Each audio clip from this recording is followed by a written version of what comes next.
আচ্ছা, আমরা এখন যে স্টেটমেন্টটা সম্পর্কে জানবো এটা হচ্ছে সুইচ স্টেটমেন্ট। সুইচ, ওকে, ওই যে আমরা বাসায় যেমন সুইচ অন অফ করি এরকম স্টেটমেন্ট আর কি। ওকে, সো স্টেটমেন্টের কাজ কি? তো বলতেছে switch statement is use to perform different action base on conditions.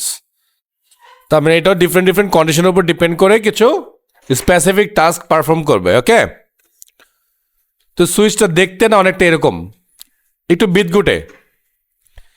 কেমন বিদঘুটে দেখেন। সো আমরা যেটা করি, সুইচটা লেখা শুরু করি এইভাবে। দেখেন যে আমরা যখন শুরুতে লিখবো সুইচ, তারপর এরকম একটা ফার্স্ট ব্র্যাকেট শুরু হবে, শেষ হবে, তারপর সেকেন্ড ব্র্যাকেট শুরু হবে, সেকেন্ড ব্র্যাকেট শেষ হবে। তো এই সেকেন্ড ব্র্যাকেট শুরু থেকে শেষ পর্যন্ত ভিতরে যে জায়গাটা, সেই জায়গাটা হচ্ছে পুরোটাই বডি। মনে আছে তো, সুইচের বডি। এবং এখানে একটা শব্দ ইউজ করবো আমরা, সেটা হচ্ছে কেজ। এবং কেজের পরে আমরা একটা ভ্যালু দিব, তারপর কোলন সাইন ইউজ করবো। ঠিক যেমন আছে এই স্ট্রাকচারটাই আমাদের ফলো করতে হবে। এবং একটা নতুন শব্দ আছে এখানে, যে শব্দটার নাম হচ্ছে ব্রেক।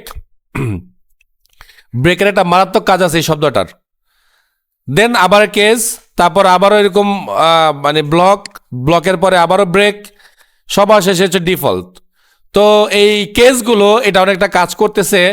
ইফ মানে এটা মানে হচ্ছে একটা ইফ, যদি এটা ট্রু হয় তাহলে এই কাজ করবে, যদি ফলস হয় তাহলে আবার পরেরটা চেক করবে, তার মানে আবারও ইফ। যদি ট্রু হয় তাহলে এই ব্লক কাজ করবে, তা নাহলে আবার সে নিচে নামবে। আর এই এলস, এই ডিফল্ট মানে হচ্ছে গিয়ে এলস, মানে এরা যদি কেউ কাজ না করে তাহলে ডিফল্ট কাজ করবে, যেমনটা আমাদের আগে এলস কাজ করতো। তবে ব্রেকের একটা মানে আছে, বলবো আমরা। হ্যাঁ, এখানে আমরা ইফ এলস ইউজ করতে পারবো না।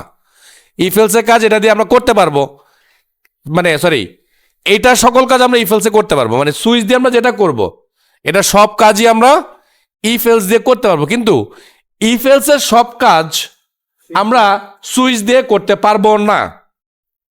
তার মানে আমি আবারও রিপিট করতেছি কথাটা, সুইচ দিয়ে আমরা যে কাজগুলো করতে পারবো এগুলো সবগুলোই আমরা ইফ দিয়ে করতে পারবো, কিন্তু ইফ দিয়ে আমরা যে কাজগুলো করতে পারি তার সবগুলোই আমরা সুইচ দিয়ে করতে পারবো না। বিকজ সুইচ রেঞ্জ অফ ভ্যালুকে সাপোর্ট করে না। আজকে আপনাদেরকে যে কাজটা দিয়েছি, যে আপনার রেজাল্ট যখন করবো তাহলে আমরা রেজাল্টে কম্পেয়ার করি কি, আমরা এটা কম্পেয়ার করি না। সে যদি কেউ যদি সে কথা 60 থেকে 69 পর্যন্ত পায়, তাহলে আমরা তাকে দেবো A মাইনাস। এইটা আমরা ইফে লিখতে পারবো, কিন্তু এটা আমরা সুইচে লিখতে পারবো না। সুইচে ভ্যালু স্পেসিফিক থাকবে। তার মানে আপনাকে বলতে হবে যদি কেউ 60 পায় তাহলে তাকে A প্লাস, কেউ যদি 61 পায় তাহলে তাকে B প্লাস, মানে এইভাবে স্পেসিফিক ভ্যালু দিতে হবে। মানে 60 মানে 60 মানে এখানে 60.25 বইতে পারবে না, 61 মানে 61 এর বাইরে যেতে পারবে না। তাহলে বলতে পারেন এই আজব জিনিস আমরা কোথায় ব্যবহার করব? এই আজব জিনিসের প্রচুর ব্যবহার আছে, বিশেষ করে আমরা যখন অ্যান্ড্রয়েড করি। অ্যান্ড্রয়েডে যে আমরা যে বাটনগুলো বানাই, যে এইখানে ক্লিক করলে কি হবে, তখন বাটনেতে একটাই অ্যাড্রেস থাকে, তো তখন আমরা এখানে সুইচ করি। এখন বলতে পারেন তাহলে সুইচ আর ইফ থাকতে আমরা, মানে ইফ থাকলে আমরা কেন সুইচ ইউজ করব? সুইচে একটা বড় সুবিধা হচ্ছে সুইচে লিখতে হয় অনেক কম। ইফে আমাদের দুনিয়াদারি লিখতে হয়, কিন্তু সুইচে খুব অল্প লিখে আমরা অনেক বড় কাজ কমপ্লিট করতে পারি। এই জন্য আমরা সুইচ ইউজ করব। আন্ডারস্ট্যান্ড? এবার আমি একটা স্যাম্পল দেখাচ্ছি।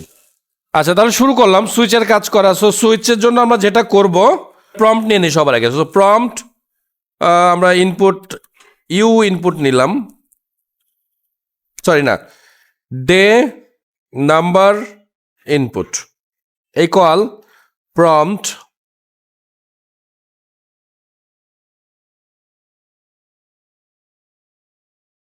Enter day number.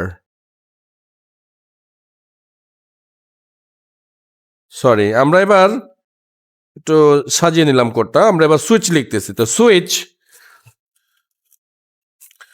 সুইচ এইটা ফার্স্ট ব্র্যাকেট সেকেন্ড ব্র্যাকেট, তাই বলছিলাম না? তো স্ট্রাকচার আগে লিখে ফেললাম, এটা দিয়ে কোনো কথা হবে না আগের মতো। এখানে আমরা বলতেছি ডে ইনপুট, এখানে আমরা বলতেছি কেস যদি ভ্যালু হয় 1,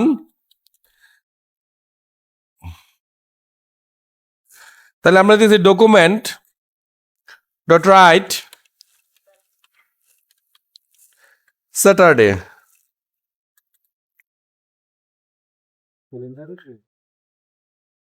দেন ব্রেক এবং লাইন শেষ।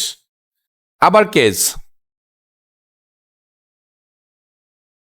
ডের ভ্যালু যদি হয় 2, তাহলে আমরা তাকে বলবো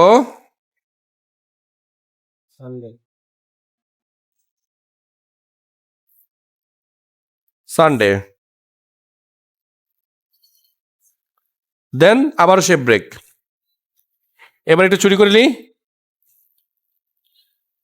সো ডের ভ্যালু যদি হয় 3, তাহলে বলবে মানডে। আর লিখবো না, এই তিনটেই লিখবো। হ্যাঁ, এইটাই লিখবো, এই জন্যই তো বললাম। সো ডিফল্ট অবশ্যই লিখতে হবে এলস এর মতো। So default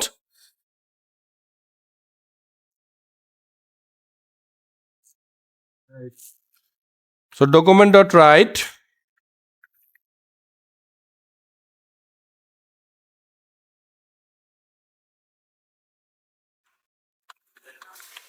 invalid day number। কারণ কি? কারণ আমার রেঞ্জের মধ্যে দিলে তো এগুলো আসবেই, যদি না আসে তাহলে তাকে আমি ইনভ্যালিড করে দেবো, দ্যাটস অল, আর কোনো কথা হবে না। So save. এবার আমরা রান করলাম, আমরা সো দিলাম day 1 invalid day, sorry invalid number. So 2 এটাও ইনভ্যালিড বলতেছে। ওকে, সো আমরা যেটা করলাম একটু ভুল করেছি, আমরা পার্সেন্টেজার করলাম, কারণ যে বলছি টেক্সট। সো টেক্সটের কারণে সে কম্পেয়ার করতে পারতেছে না। ওকে, পাস করা সবচেয়ে বুদ্ধিমানের কাজ। ওই যে বলছি মাঝে মাঝে কাজ করে, সো মাঝে মাঝে আসে তো আমরা থাকতে পারি না। সো আমরা ফুল ফেজে প্রোগ্রাম করবো যখন, আমরা নিজেরাই কনভার্ট করে নিব শুরু থেকেই। ওকে, সো আমরা এটাকে কী করলাম, পার্সেন্টেজার করে নিলাম।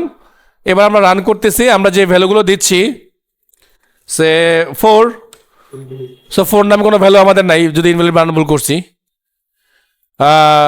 আমরা যদি 10, তাহলে বলবো ইনভ্যালিড। মিনস ডিফল্টের কাজ হচ্ছে কি, যদি কোনো কেজের সাথে সে ম্যাচ করাতে না পারে তাহলে ডিফল্ট কাজ করবে। আর এই ব্রেকের কাজ কি এবার সেটা বলে দিই। এই সুইচের মধ্যে ব্রেক খুবই জরুরি, ব্রেক না দিলে দেখেন কি এলোমেলো কাজ করে। একটা ব্রেক শুধু উঠাই দিলাম, এবার দিলাম আমি 1 স্যাটারডে সানডে। তার মানে ব্রেকের কাজ হচ্ছে গিয়ে ও যদি এখানেই মানে এটা যদি ট্রু হয় তার জন্য সে এখানে কাজটা কমপ্লিট করে ব্রেক মানে বন্ধ করে দিবে। এখানে যদি সে ট্রু পায়, এখানে যদি ব্রেক থাকে তাহলে সে কাজ বন্ধ করে দিবে। ব্রেকের কাজ হচ্ছে গিয়ে ব্রেক পড়া মানেই ওর কার্যক্রম, ও আর নিচে নামতে পারবে না, মোট কথা যেটা নিচের দিকে আছে যেতেই পারবে না, ও ওইখানেই লক হয়ে যাবে। হ্যাঁ, সো এটা নিজে নিজে ব্রেক পেলে বন্ধ হয়ে যাবে। সো এটা হচ্ছে ব্রেকের মাহাত্ম্য। ক্লিয়ার? এই ব্রেককে পড়তে হলে কিন্তু আগে এটা ট্রু হইতে হবে, ট্রু হইলে না সে এটা পড়বে, তারপর সে ব্রেক পাবে। কিন্তু যদি ট্রু না হয় তাহলে সে জাম্প করে এখানে চলে আসবে। যদি এই 2 নাম্বার কেসে যদি ট্রু না হয় তো জাম্প করে সেখানে চলে আসবে। এটা যদি ট্রু না হয় সে ডিফল্টে চলে আসবে। যখনই কোনো একটা কেস ট্রু হবে তখন সে কাজ কমপ্লিট করবে, করার পরে আমরা তাকে ব্রেক করে দিব, তার মানে কাজ শেষ। আচ্ছা ফাইন। সো আমরা যেটা করতেছি, আমরা সুইচ কেস ব্যবহার করে আমরা চেক করতে চাচ্ছি যে আমরা কয়েকটা লেটার একটা একটা করে লেটার প্রেস করব, যে লেটারগুলোকে চেক করে দিবে যেগুলোকে ভাওয়েল আর কনসোনেন্ট কিনা। হ্যাঁ, তো এই জন্য আমরা যেটা করলাম, আমরা একটা ভ্যারিয়েবল দিলাম লেটার, যেটা প্রম্পটের মাধ্যমে আমরা রিসিভ করব। আর আমি আরেকটু কাজ করলাম, এই লেটারটাকেই আমি আবার আরেকটা ভ্যারিয়েবলে পুশ করলাম, যেটা হচ্ছে ফাইনাল লেটার নামে লিখলাম। এবং যেটা করলাম, আমি লেটার থেকে ট্রিম করে নিলাম।